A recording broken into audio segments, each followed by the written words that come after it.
Brian sharp नाम का एक व्यक्ति एक पुस्तक लिखता है जिसका नाम था the way of आहरिमान।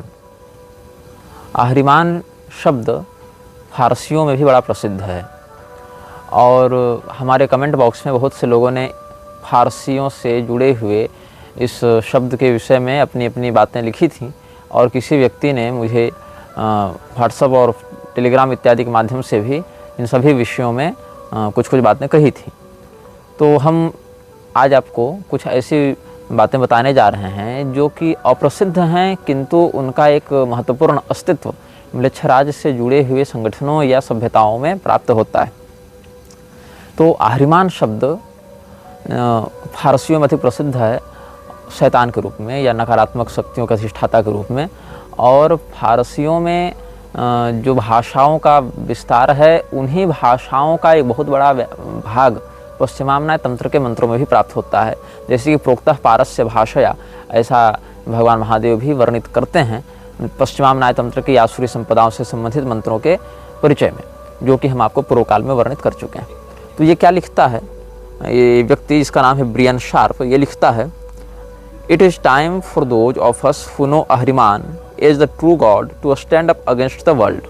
We are the true adversaries who stand up against the satanic community, and let it be known that our God is not a symbol.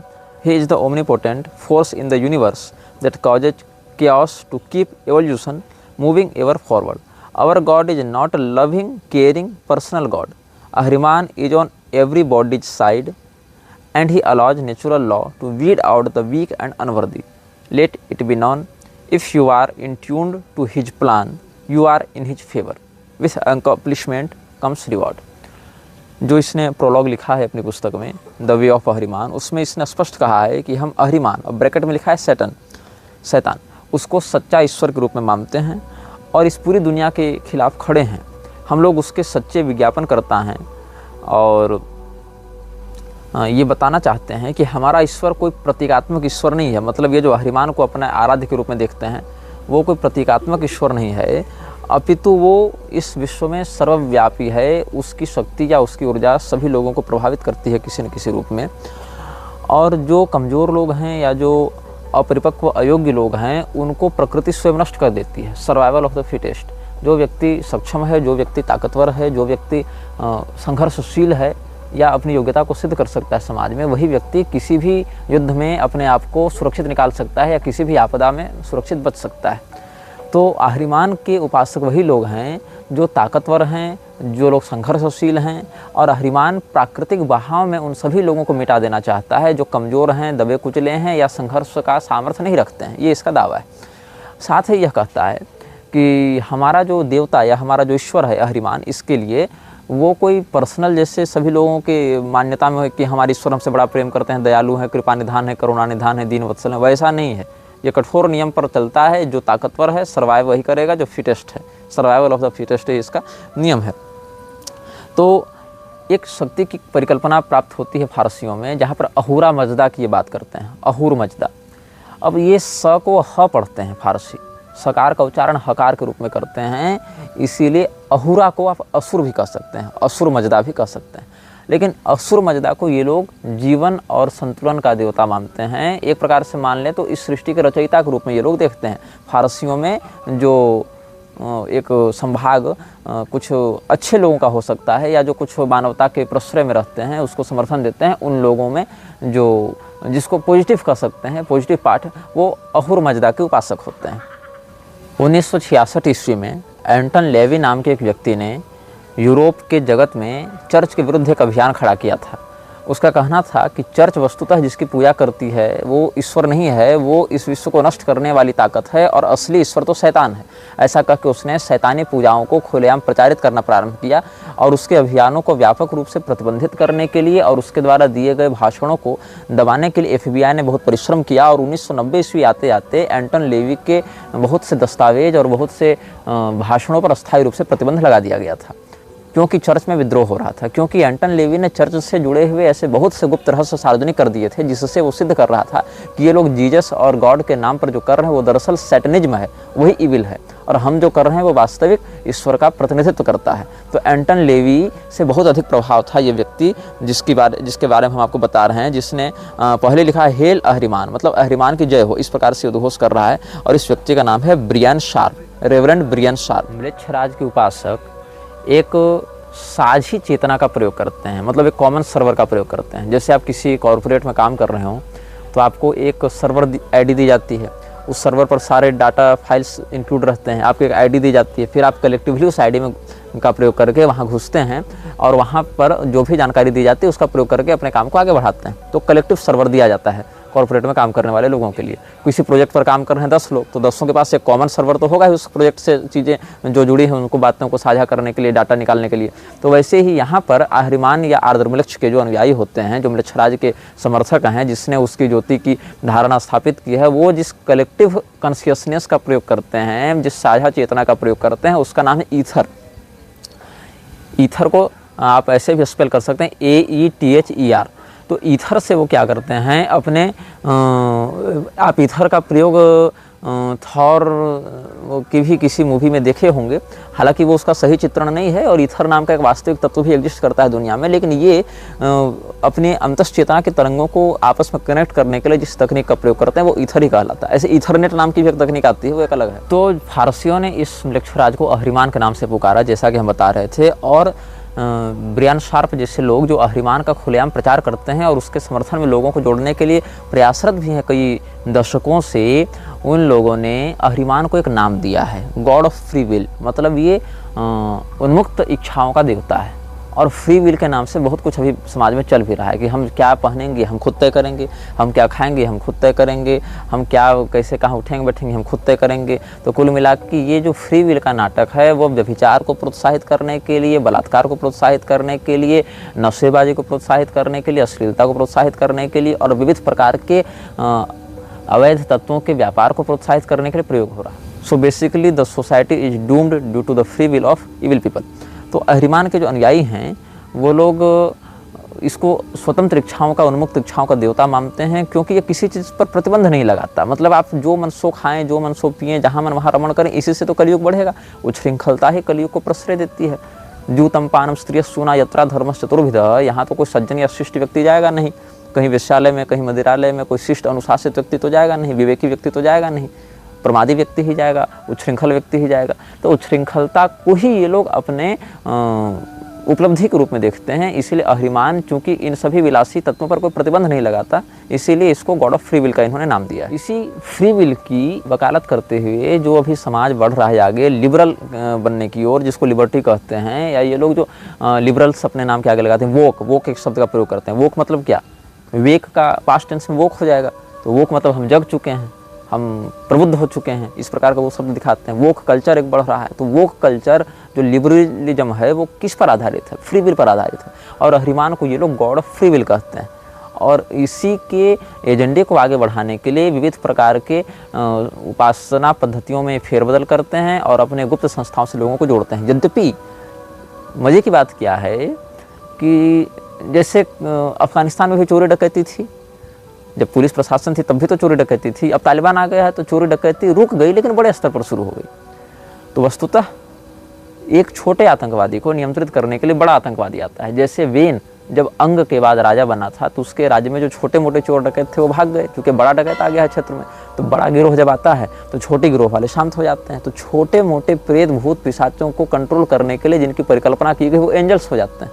Angel और डीमन दोनों एक ही ग्रुप के हैं वस्तुतः। ये सब म्लेच्छराज के ही अलग अलग कामों को साध रहे हैं। लेकिन होता क्या है, इनमें से एक छोटा ग्रुप है और एक बड़ा ग्रुप है, और बड़े ग्रुप से छोटे ग्रुप की टकराहट होती रहती है। मतलब कह लें तो एक ब्राइट और एक डार्कर ग्रुप है, लेकिन दोनों एक ही तत्व के लिए काम कर रहे हैं, ब्राइटर ग्रुप भी और डार्कर ग्रुप भी। जैसे कुंभकर्ण जब युद्ध के लिए निकलता था तो अपने सैनिकों को भी खा जाता था। आप वाल्मीकि रामायण का अध्ययन करेंगे या और भी प्रामाणिक साहित्य का जो शास्त्र कोटि में आते हैं उनका अध्ययन करेंगे तो क्या देखेंगे कि जब भगवान श्री रामचंद्र जी की सेना के साथ कुंभकर्ण युद्ध कर रहा है तो इतना मतवाला होकर युद्ध कर रहा है कि वानर सेना का भी भक्षण कर रहा है और राक्षसों की सेना का भी भक्षण कर रहा है। तो उसको पता ही नहीं रहता कि हम रावण की सेना को मार रहे हैं कि राम जी की सेना को मार रहे हैं।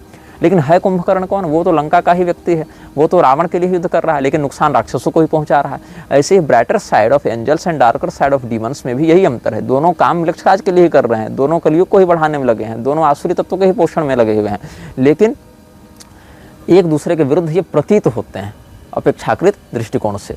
और सत्ता का संघर्ष चलता रहता है कि हमारे अस्तित्व को, हमारे प्रभाव को, हमारे जो सामर्थ्य शक्तियां हैं उनको समाज जाने, हमारे माध्यम से समाज प्रभावित हो। जैसे आजकल मठों में झगड़ा नहीं चलता मठाधीशों में कि हमारे चेले अधिक हो, तो अलग अलग संप्रदायों के नाम से झगड़ा चलता है, हमारे चेले अधिक हो, हमारे पंडाल में अधिक भीड़ हो, हमारा जय घोष लगाने वाले अधिक लोग हों, लेकिन हैं दोनों अधर्म के ही पोषक, अपनी प्रतियोगिता के चक्कर में धर्म का नुकसान करते हैं। तो ऐसे ही ये लोग भी, जो चर्च में काम हो रहा है, तो कई बार आप देखेंगे कि एक्सोर्सिज्म करने के लिए कोई पादरी आया है, वो किसी शैतान को भगा रहा है, और वो शैतान को भगाने के लिए जीसस का नाम ले रहा है, गॉड की दुहाई दे रहा है, सुलेमान की दुहाई दे रहा है, जबकि ये लोग भी उसी पक्ष के हैं। लेकिन क्या है कि छोटे स्तर के पिशाच को भगाने के लिए बड़े स्तर के पिशाच का आश्रय ये लोग ले रहे हैं, बस इतनी ही सी बात है। अच्छा, अब हम आपको एक इसमें उद्घोषपूर्वक बात बताना चाहते हैं, जो द वे ऑफ अहरिमान पुस्तक में ब्रायन शार्प ने लिखा है। पृष्ठ संख्या देखेंगे आप 29 वहाँ पर एक टॉपिक है जिसमें लिखा है DAEVAS।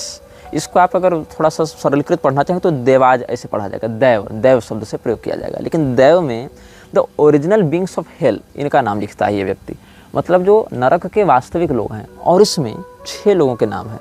6 का नाम तो नहीं बताएंगे, लेकिन आपको मैं 5वां नाम बताऊंगा जिसमें लिखा है वैदिक इंद्र, जो रैथ है।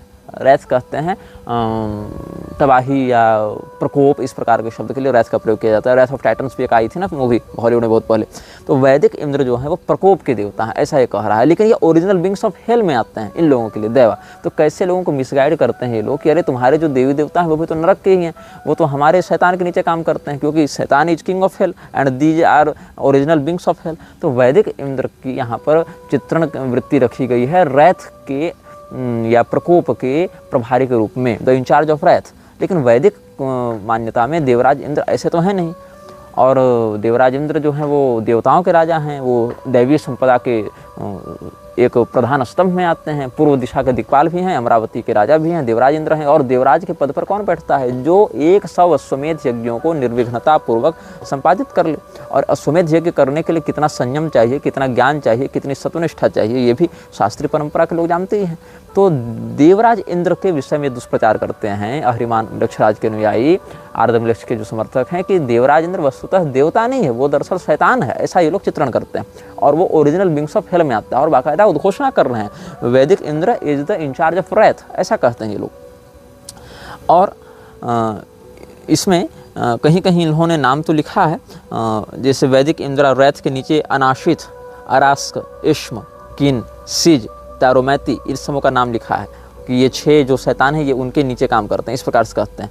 और वरुण को भी इन्होंने रखा है, जो वरुण को इन्होंने रखा है अननेचुरल लस्ट, मतलब अप्राकृतिक वासना का देवता वरुण है, इस प्रकार से लोग दुष्प्रचार कर रहे हैं। कहते हैं कि these are the original beings of hell and should be respected as such, that is why we evocate them. They hold command to assure that tasks are handled properly. Remember, they are demons and you will need to be as specific about your desires and also be ready to accept the consequences for calling them forth for your bidding. Treat them as honored colleagues and friends. Never fear them. They work for Father Ahriman. He has granted us these demons to help accomplish the great plan that we are part of. तो ये क्या कहते हैं कि हमारा जो परम पिता अहरिमान है, मृक्षराज है, ऐसे मृक्षराज शब्द का इन्होंने प्रयोग नहीं किया है, वो तो हम लोग कोड में कहते हैं। तो अहरिमान जो है वो पिता है किसका? इस पूरे विश्व का, ऐसा ही कहते हैं। मतलब वो ओमनीपोटेंट है, वो विश्व का सर्वव्यापी तत्व है और सभी व्यक्ति में के अंदर बैठा हुआ है।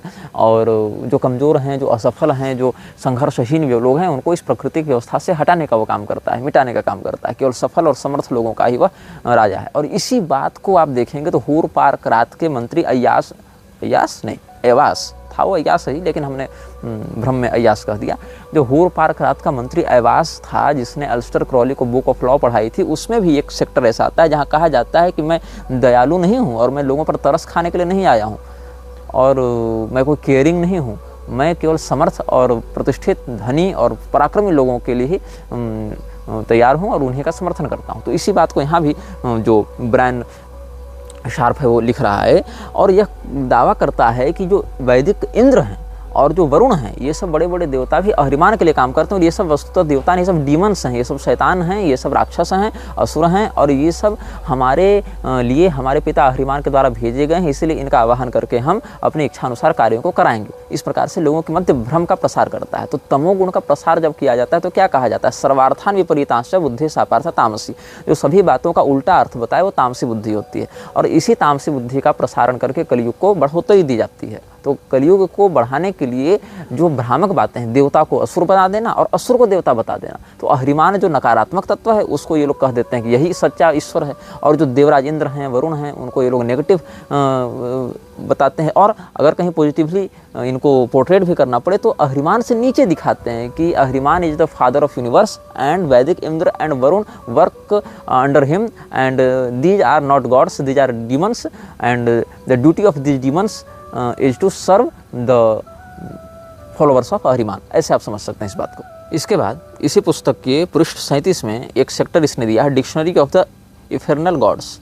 इफर्नल गॉड्स मतलब जो नकारात्मक तत्व को प्रतिनिधित्व करते हैं, या नकारात्मक हैं, या थोड़े निम्न स्तर के हैं, या अंडरवर्ल्ड से रिलेटेड है। अंडरवर्ल्ड मतलब वो दाऊद इब्राहिम वाला नहीं, वो तो मूर्ख है जो वहाँ वही छिपा हुआ है अंडरग्राउंड होके। उसको तो बाकायदा आना चाहिए था, महामंडलेश्वर बनता भी, किसी अखाड़े का भी माहौल बना हुआ है। तो डिक्शनरी ऑफ इन्फर्नल गॉड्स, उसमें कितनी चतुराई से शैतानों के नकारात्मक तत्वों के नाम के बीच में सनातनी देवी देवताओं को घुसाया गया है, ये आप अनुभव करेंगे। जब इस पूरी सूची को हमने बारीकी से देखा, समझा, तो बहुत से नाम ऐसे हैं जो वास्तविक पिशाचों की पूजा जिनकी होती है, जिनकी उपासना पद्धतियाँ प्राप्त होती हैं, जिनके उपासक वास्तव में पश्चिम जगत को आतंकित किए हुए हैं, और उनका व्यापक प्रभाव पूर्वी गोलार्ध पर भी पड़ रहा है। लेकिन जो यहाँ पर कह रहे हैं, Behold the demons of our labor, the infernal gods are defined by place of origin, attributes and other information, इस प्रकार से कह रहे हैं। और इसमें जो सूची है उसमें से 6 का निष्कासन कर दिया गया था। 6 were discarded and the region is within the dictionary। और इसने चर्च ऑफ सैटन की स्थापना की थी। जो एंटन लेवी था उसने चर्च ऑफ सैटन की स्थापना की थी, और सैटनिक बाइबल में लिस्ट किया था इन देवताओं को या शैतानों को, या जो भी इनको आप नाम दें, लेकिन ये डीमंस कहते हैं। और सैटनिक बाइबल में, शैतान की बाइबल आप मान सकते हैं इसको, उसमें जो इन्फर्नल गॉड्स की सूची दी हुई है उसमें आर्दमलेक्ष का भी नाम है। आर्दमलेक्ष का नाम है, उसमें क्या लिखते हैं, हिब्रू भाषा का शब्द है ये आर्दमलेक्ष, ऐसा लिख रहे हैं ADRAMELECH, तो अदरा मेलेच शब्द आ जाएगा, लेकिन वो आर्दमलेक्ष है वस्तुतः। तो this god's attributes are leadership, glamour and misdirection. जैसा कि हमने कहा भ्रामक बातें को करता है तो मिस डायरेक्ट करता है। यहाँ पर देवराज इंद्र को बता दिया, वरुण देव को बता दिया, सब तो ओरिजिन्स ऑफ हेल हैं, तो मिसगाइड कर रहा है। तो ये सब करते हुए एस्मेडियस का भी नाम इसमें है। This god's attributes are of lust, knowledge of the past and influence, इस प्रकार से बता रहे हैं। और बहुत से शैतानों के नाम हैं जिसमें कुछ तो सीधे सीधे आर्द्रमलक्ष के ही प्रकारांतर हैं, रूपांतर हैं, और कुछ उसके सहयोगी हैं, सेवक हैं। तो इसने जो सूची बताई है उस सूची में आप जब देखेंगे तो के अक्षर से एक ही नाम है, वो नाम है कली, KALI। अब इसको कली भी पढ़ते हैं, और ऐसे इसमें तो IST का प्रयोग नहीं किया गया है, लेकिन इसको जो प्रोनाउंस यहाँ लिखा गया वहाँ KAH-LEE लिखा गया है, मतलब कली में तो ह्रस्व ही होता है। ये लिखा है काली, और काली के बगल में लिखा है हिंदू, मतलब हिंदुओं में इसकी पूजा होती है। और भगवती कालिका जो साक्षात ब्रह्म विद्या हैं, जगदम्बिका हैं, उनका चित्रण कैसे कर रहा है अहिरिमान का अनुयायी। This goddess attributes are destruction, chaos and confusion, the augury princess of death. क्या लिखता है कि ये जो देवी है ये तबाही की देवी है, और विध्वंस की देवी है, और भ्रम की देवी। तो भगवती कालिका चलो विध्वंस कर रही है, लोक संहारणी, उतना तक तो समझ में आ सकता है कि ये वृक्षराज के अनुयायी भगवती कालिका को क्या समझ पाएंगे उतने। लेकिन जो इसने लिखा कन्फ्यूजन, ये कन्फ्यूजन मिसगाइड करने के लिए लिखा है। भगवती कालिका ब्रह्म विद्या है, वो व्यक्ति को मोक्ष प्रदान करती हैं, तत्वबोध कराती हैं, न कि वो कन्फ्यूजन देती हैं। हाँ, ये हो सकता है कि ज्ञानिनाम विचेतान श्री देवी भगवती सा बलादा कृष्ण मोहाय महामाया प्रच्छति, या जो व्यक्ति बहुत श्रेष्ठ स्थिति में भी उसको भी माया के अधीन करके दैवी हेषा गुणमयी मम माया दुरत्यया मामे वही प्रपद्यन्ते माया में ताम तरंते, इस भाव से माया व्यक्ति को बांधती है। लेकिन ये भगवती कालिका का वास्तविक चित्रण नहीं हो सकता है, क्योंकि अगर आप कहेंगे तो फिर वहाँ दोनों को द्वे विद्ये वेदितव्ये दोनों को आप बताएंगे। लेकिन यहाँ पर ऐसा नहीं कहा गया, केवल कह दिया गया ये जो है वो एक भीषण राजकुमारी है, मौत की राजकुमारी है, प्रिंसेस ऑफ डेथ। लेकिन प्रिंसेस कैसी? चार्मिंग नहीं, ऑगरी प्रिंसेस ऑफ डेथ कहता है भगवती कालिका को। और इस सूची में जितने भी लोग हैं वो अहरिमान के नीचे काम करने वाले हैं, इन्फर्नल नेम्स ऑफ डीमंस इसके अंतर्गत काम किया है। और इसको मैंने क्रॉस वेरीफाई किया तो किसी ने विकिपीडिया पर भी आर्टिकल डाल रखा है द वे ऑफ अहरिमान से उठाकर। अब इसके बाद आप आगे बढ़ेंगे तो बहुत कुछ नाम है, आगे बढ़ते जाएंगे तो आपको एक सूची में नाम मिलेगा। जब सकार में आएंगे तो शिव, और शिव में लिखा हिंदू, हालांकि वहाँ गॉड नहीं गॉडेज लिख दिया है जो शिवा होना चाहिए था, लेकिन लिखता है वाइल्डनेस, लस्ट एंड कंट्रोल, वासना और पागलपन का देवता है शिव, ये लिखता है। मदर ऑफ काली, और काली को जन्म देने वाला, या शिवा कहते हैं मदर ऑफ काली। अब यहाँ पर इन्होंने हो सकता है प्रेरणा ली होगी शुंभ निशुंभ वाले प्रकरण से, जहाँ दुर्गा सप्तशती के 5वें अध्याय में भगवती पार्वती स्नान करने के लिए जाते हैं, फिर उनके शरीर से कौशिकीति समस्ते सुततो लोके सुगीयते तस्याम निर्गतायाम तो कृष्णा भूतसावी पार्वती कालिकेति समाख्याता हिमाचल कृताश्रया, ऐसे किसी प्रसंग से प्रेरणा लेते हुए इसने ये लिख दिया होगा। लेकिन कितनी भ्रामक बातें हैं। शिव बगल में हिंदू लिखता है, फिर कहता है this goddesses attributes are wildness, lust and control, mother of Kali, Kali's only subdue. इस प्रकार से हमारे सनातनी देवी देवताओं के विषय में कितनी घृणित या नकारात्मक बातें इसने लिखी हैं। और उन सबों को गॉड ऑफ फ्री विल जिसको ये मानते हैं, उनको अहरिमान के अंतर्गत काम करने वाले इन्फर्नल डीमंस बताते हैं ये लोग। जैसे कि आपको अगर अंगद रावण संवाद का स्मरण होगा, या हमारे श्री रामचरितमानस की कथा में भी आपने सुना होगा, पढ़ा होगा अन्यत्र भी, अंगद को रावण धमकी देते हुए कहता है कि देखो तू मुझे राम का भय मत दिखा, ये सब जितने बड़े बड़े देवी देवता हैं सब तो हमारे अधीन काम कर रहे हैं। हमने इंद्र को नियंत्रित कर रखा है, वरुण को नियंत्रित कर रखा है, हमारा जो बाग है वो इंद्र माली के रूप में देखते हैं, हमारा जो छत्र है वो सूर्य चंद्रमा देखते हैं, हमारे द्वार में वरुण देवता झाड़ू लगा रहे हैं और इंद्र ये सब पहरेदारी कर रहे हैं। ये सब मतलब अलग अलग दिक्पालों को वश में करके हम उनसे अपनी सेवा करवाते हैं। तो ये भी रावण अपने समय में असुरी वृत्तियों का, असुरी संपदाओं के विस्तारक के रूप में जाना गया। हालांकि रावण बहुत ऊपर की शक्ति है और वो भगवत इच्छा से ही उस प्रवृत्ति में गया था, लेकिन कम से कम मिजाज तो वही रहता है असुरों का कि हम सभी देवताओं के ऊपर नियंत्रण करें, हम सभी देवताओं के ऊपर राज करें। तो कर पाएँ या ना कर पाएँ, लेकिन मिजाज वही रखते हैं। तो अहरिमान के अनुयायी भी भगवती कालिका को, भगवान महादेव को, शिव जी को अहरिमान शैतान के नीचे बताते हैं, मृच्छराज के अनुयायी उसके नीचे बताते हैं कि ये लोग तो शैतान हैं, नरक के शैतान हैं, डीमंस ऑफ हेल हैं, और ओरिजिनल बींग्स ऑफ डीमन में इंद्र हैं, वरुण हैं, काली हैं, शिव हैं। ऐसे हमारे देवी देवताओं की नकारात्मक छवियां गढ़कर उनकी अवमानना करते हुए, उनका तिरस्कार करते हुए अपनी शैतानी शक्तियों को बढ़ाते हैं। अहरिमान के उपासक जब किसी रिचुअल को करते हैं, सामान्यतया जिसको आप हमारी भाषा में समझ लें पुरस्चरण जिसको हम कहते हैं, किसी मंत्र को जगाने के लिए पुरस्चरण किया जाता है। उस मंत्र की एक विशेष अनुशासन की वृत्ति से कुछ विशेष आवृत्ति की जाती है। पुरस्चरण के विषय में कभी बाद में हम चर्चा करेंगे। उसमें भी और 5 प्रकार की क्रियाएं होती हैं। पंचांगगत पुरस्चरण होता है, पटल है, पद्धति है, कवच है, स्तोत्र है, नाम सहस्रक है, ये सब अलग अलग प्रकार के अंग होते हैं पुरस्चरण में। फिर हवन है, तर्पण है, मार्जन है, ब्राह्मण भोजन है, ये सब भी अलग अलग उपांग होते हैं उसमें। तो ये सब अपने शैतानी शक्तियों को जगाने के लिए जो क्रिया करते हैं, जो आप पुरस्चरण का पर्याय समझ सकते हैं उनके अनुसार, उसमें ये लोग स्पष्ट कर रहे हैं कि 2 प्रकार की मोमबत्तियों का प्रयोग करते हैं, एक काले रंग की और एक श्वेत रंग की। लेकिन श्वेत रंग की मोमबत्ती एक ही हो सकती है और बाकी सारी मोमबत्तियां काले रंग की होंगी। और एक सामने एक वेदी बनाते हैं, वेदी के पर गहरे लाल या काले रंग का वस्त्र बिछाकर ये लोग प्रयोग करते हैं और उतना ही प्रकाश अपने सामने रखते हैं ताकि इनको अपने यंत्र निर्माण में, और जो इंस हैं, इंस कहते हैं, ENN, इंस कहते हैं शैतानी शब्दों को जो एक अलग फ्रीक्वेंसी को जनरेट करके इन डीमंस को अट्रैक्ट करते हैं, तो उसको इन कहा जाता है, ENN।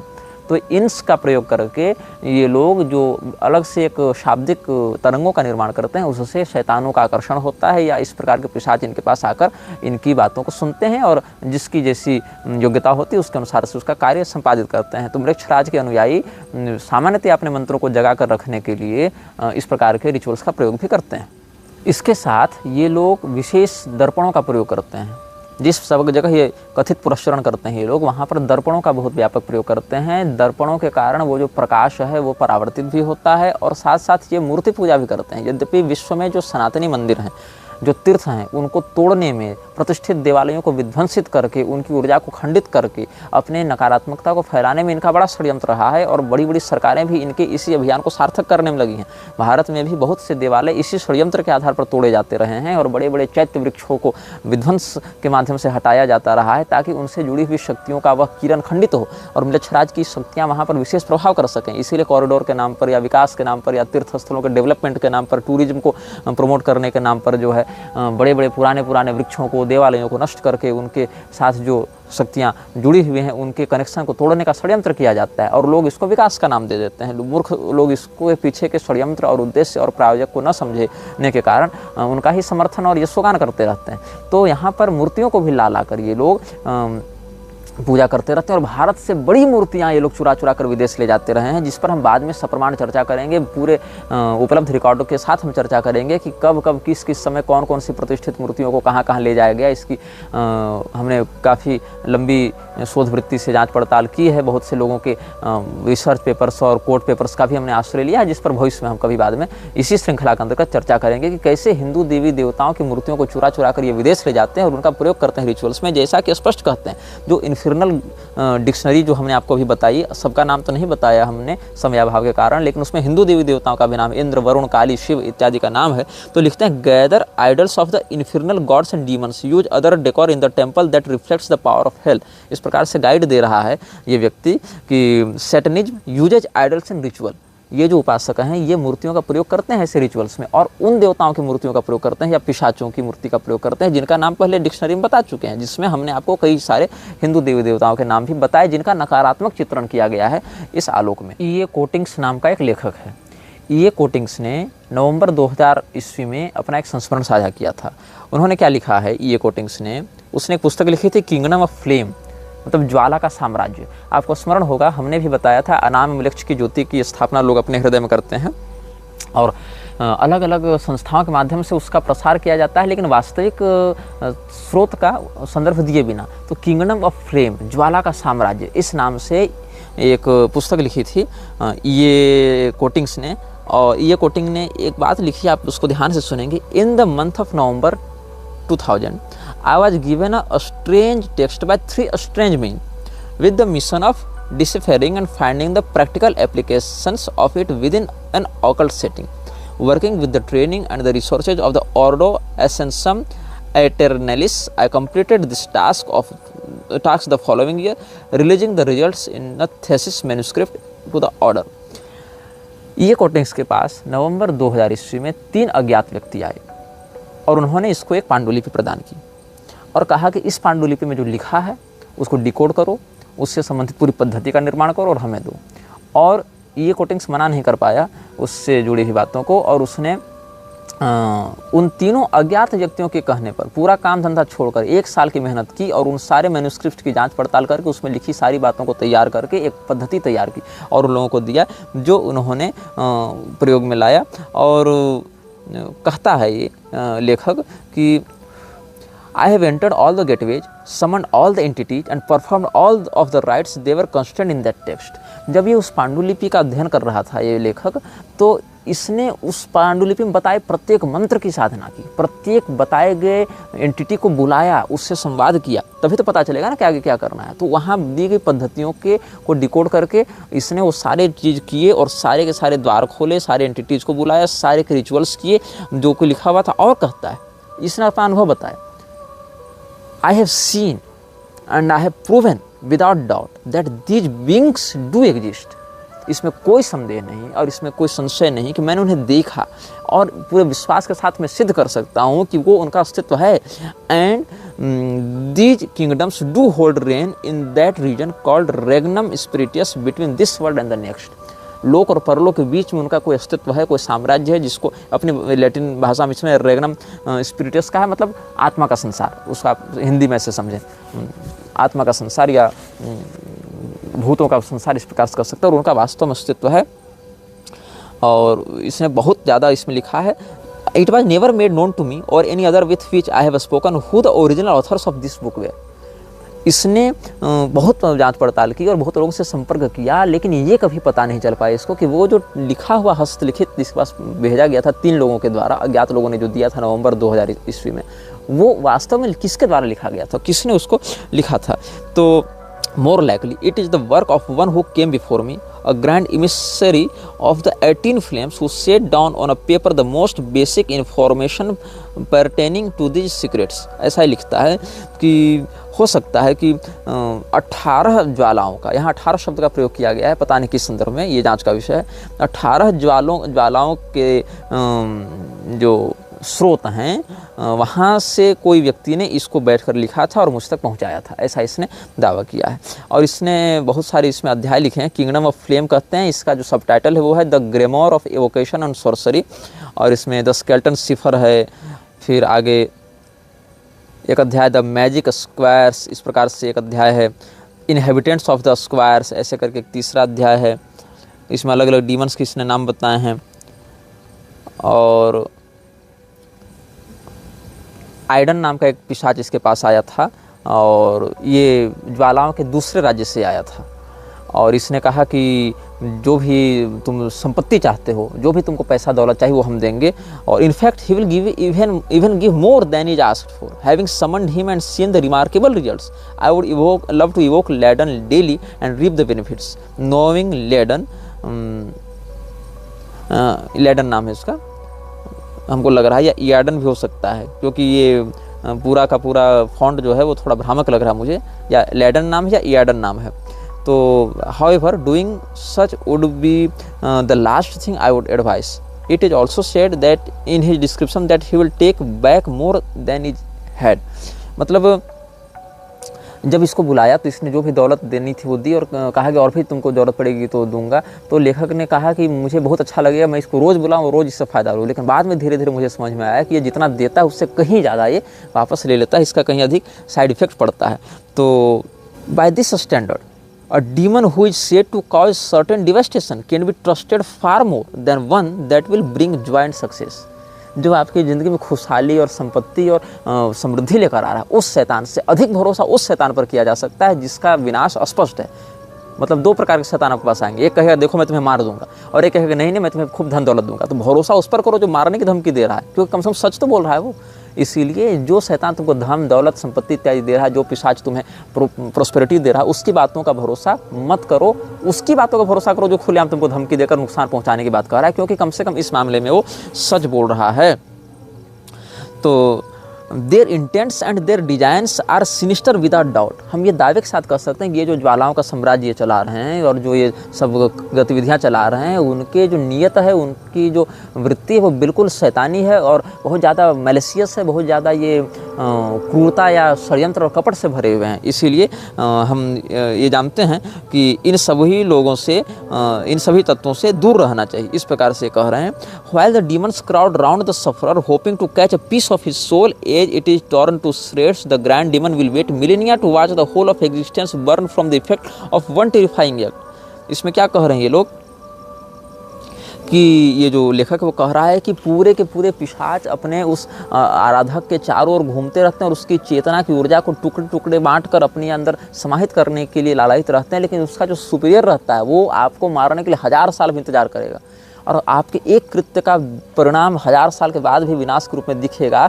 इस बात को प्रतीक्षा करेगा। और पूरे के पूरे बात को वहाँ पर वो सेटअप करके रखता है कि आज जो घटना घटी थी उसका दुष्परिणाम 1000 साल के बाद ही भले मिले, लेकिन हमारे पक्ष में मिले। तो बहुत धैर्य के साथ ये लोग काम करते हैं। तो इस विषय में हम आपको विभिन्न अनुभागों में बताते रहेंगे, और कैसे कैसे इसने अपने जीवन में शैतानों से जुड़े अनुभव प्राप्त किए, और कैसे कैसे मृक्षराज के षड्यंत्र को इसने समझा और उसको प्रैक्टिकल करके उसने देखा, जाना, और उसके बाद उसका क्या निष्कर्ष निकला। इस विषय में हम आगे के अनुभागों में आपको बताएंगे, और साथ ही यह भी बताएंगे कि और भी अन्य किन किन पिशाचों की किन किन बातों से या पद्धतियों से ये लोग आवाहन वृत्ति करके उससे अपने अपने कार्यों को पूरा कराते हैं और मृक्षराज के अभियान को आगे बढ़ाते हैं।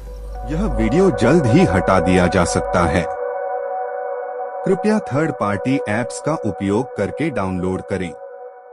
आप इस वीडियो को अपने चैनल पर फिर से अपलोड भी कर सकते हैं।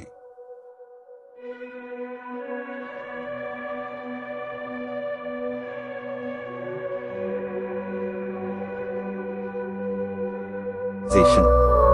This video may get deleted soon. Please download using third-party apps. You may also re-upload this video on your channels. Thank you.